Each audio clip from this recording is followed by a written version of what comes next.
अस्सलाम वालेकुम, मेरा नाम है अदील अहमद और आप देख रहे हैं मिस्टर पाकिस्तानी 786 यूट्यूब चैनल। आज हम बात करने जा रहे हैं स्पेशल टॉपिक पे कि अगर आप किसी कंपनी में काम कर रहे हैं तो आप रिज़ाइन करना चाह रहे हैं तो आपको कितने टाइम फ्रेम के अंदर रिज़ाइन करना होगा, या अगर आपने किसी कंपनी से वीज़ा लिया है और टाइम जो फ्रेम है, जो आपको प्रोबेशनरी पीरियड है, उससे पहले ही आप रिज़ाइन करना चाह रहे हैं तो वो किन कंडीशन पे कर सकते हैं, उसका तरीक़ाकार क्या है। तीसरी बात ये कि आपका ये जो टाइम फ्रेम है, प्रोबेशनरी पीरियड जो होता है, ये स्टार्ट किस दिन से होता है। ये मतलब कि एक जब आप वीज़ा लेते हैं अपने ही कंट्री, होम कंट्री से, एक वो अलग तरीका है, वो एक अलग टाइम फ्रेम स्टार्ट होता है अलग डेट से, और अगर आप दुबई में ही मौजूद हैं ऑलरेडी तो वो टाइम फ्रेम कब से स्टार्ट होता है। तो ये दो तीन चीज़ें हैं जो हमें सबसे पहले समझनी पड़ेंगी, क्योंकि बहुत सारे लोग हैं जिनको ये नहीं पता होता कि उनका प्रोबेशनरी पीरियड एक्चुअली में जो एक लॉ के हिसाब से स्टार्ट किस दिन से होता है।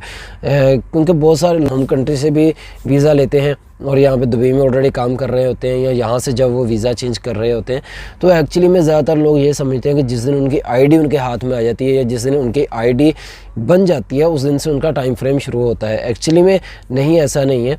तो इसमें ये सारी चीज़ें मैं इस वीडियो में बताऊँगा।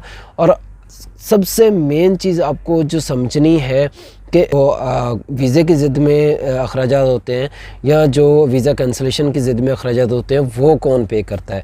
तो सबसे पहले हम बात करेंगे कि प्रोबेशनरी पीरियड जो है वो स्टार्ट किस दिन से होता है। अगर कोई कंपनी आपको वीज़ा देती है, आपके होम कंट्री में भेजती है, तो तब आपका जो प्रोबेशनरी पीरियड होगा, जब आप एयरपोर्ट पे आ जाओगे, यहाँ पे इन आउट की स्टैंप लग जाएगी, आप दुबई में इंटर हो जाओगे, तो उसी दिन से आपका जो प्रोबेशनरी पीरियड है वो स्टार्ट हो जाएगा। और जब आप अगर दुबई में काम कर रहे हैं तो यहाँ पे आप कंपनी में वीज़ा चेंज करते हैं, आपका वीज़ा एक्सपायर होता है, उसके बाद वीज़ा चेंज करते हैं, या आप वीज़ा कैंसिल करते हैं, उसके बाद किसी और कंपनी से वीज़ा लेना चाह रहे हैं, तो ये भी एक सिचुएशन है। तो जब आप दुबई में हैं, यहाँ से वीज़ा किसी कंपनी से लेते हैं और जब वो कंपनी आपको एक कहते हैं कि जॉब ऑफ़र लेटर, जब वो कंपनी आपको एक जॉब ऑफ़र लेटर देती है जो कि दुबई के मोहरा की तरफ से इशू किया गया होता है, जब आप उस मोहरा की तरफ से इशू किए गए offer letter, job offer letter पे साइन करते हैं, वो दिन आपका शुरुआती दिन समझा जाएगा आपकी कंपनी में काम करने का, ठीक है, क्योंकि एक सरकारी लेटर होता है, इस वजह से। तो ये दो बातें क्लियर हो गई।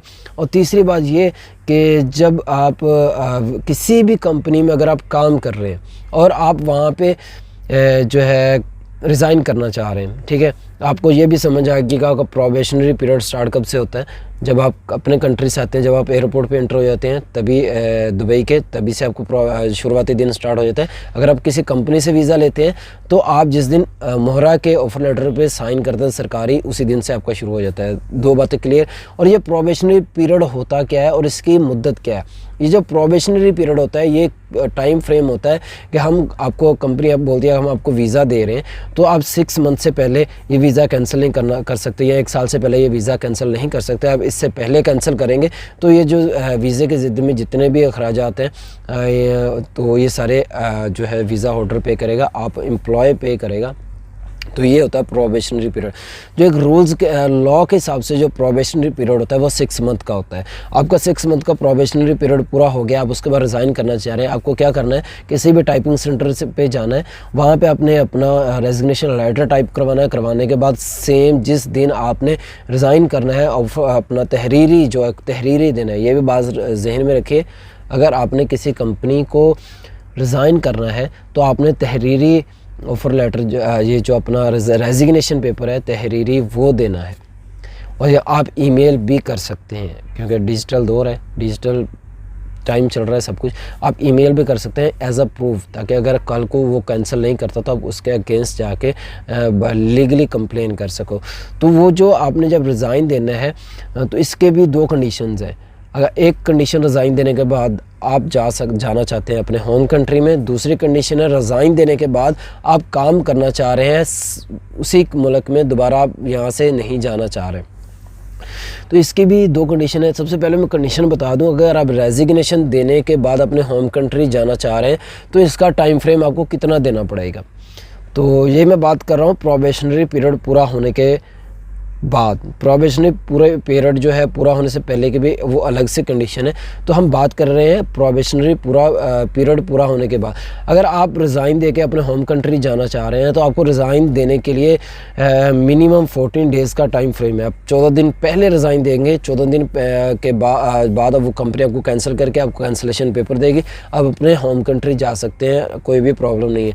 हाँ, दूसरी बात, अगर आप रिज़ाइन करने के बाद किसी और कंपनी में काम करना चाह रहे हैं तो इसमें जो आपको टाइम फ्रेम देना पड़ेगा वो देना पड़ेगा 30 दिन का। 30 दिन पहले आपको रेजिग्नेशन देना पड़ेगा, पूरा 30 दिन आपको काम करना पड़ेगा और उसके बाद कंपनी आपको कैंसिल करके रेजिग्नेशन वो जो आपका कैंसिलेशन पेपर है वो आपको देगी। उसके बाद आप किसी दूसरी कंपनी में जहाँ जाना चाह रहे हैं वहाँ पर आप जमा करवा के आप अपना वीज़ा अप्लाई करवा सकते हैं।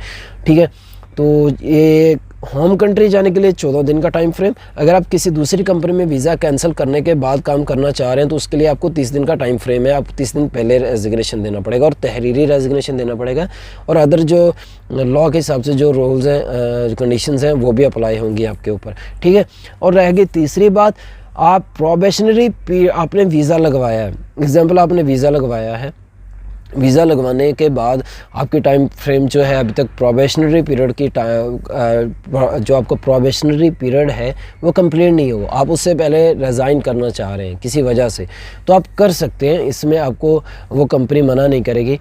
तो इस पर आपको जो है दूसरी कंपनी, जहाँ पे नई कंपनी में आप जाना चाह रहे हैं, वो कंपनी क्या करेगी, जो पुरानी कंपनी है उसको वो अदा करेगी वो जो वीज़े की ज़िद में पुरानी कंपनी के अखराजात हैं वो अदा करेगी। हाँ, ये तब अदा करेगी अगर पुरानी कंपनी वीज़े की ज़िद में अखराजात जो हैं उनके लिए अपील करेगी जाके, जो इससे जो रिलेटेड जो इदारा होगा उसमें। तो ये सारा सिस्टम है। अगर वो पुरानी कंपनी लेना चाहती है तो वो अपील कर सकती है, अगर नहीं लेना चाहती तो वो आपको वैसे भी कैंसिल कर सकती है। लेकिन आप प्रोबेशनरी पीरियड से पहले भी अपना रेजिग्नेशन लेटर दे सकते हैं, इसमें कोई भी ऐसा नहीं है। ठीक है, आपको जेल नहीं होगी, डिपोर्ट होगा, ऐसा वैसा कुछ भी नहीं हो सकता।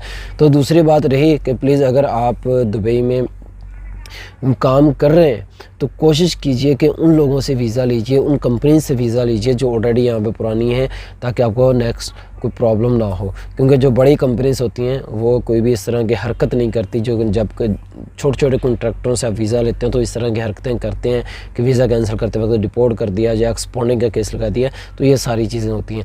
तो प्लीज़ अगर यह वीडियो आपके लिए बहुत ज़्यादा इन्फॉर्मेटिव है तो प्लीज़ इसको शेयर करिए, वीडियो को लाइक कीजिए, सब्सक्राइब कीजिए और साथ ही साथ अपने भाई को दीजिए इजाज़त।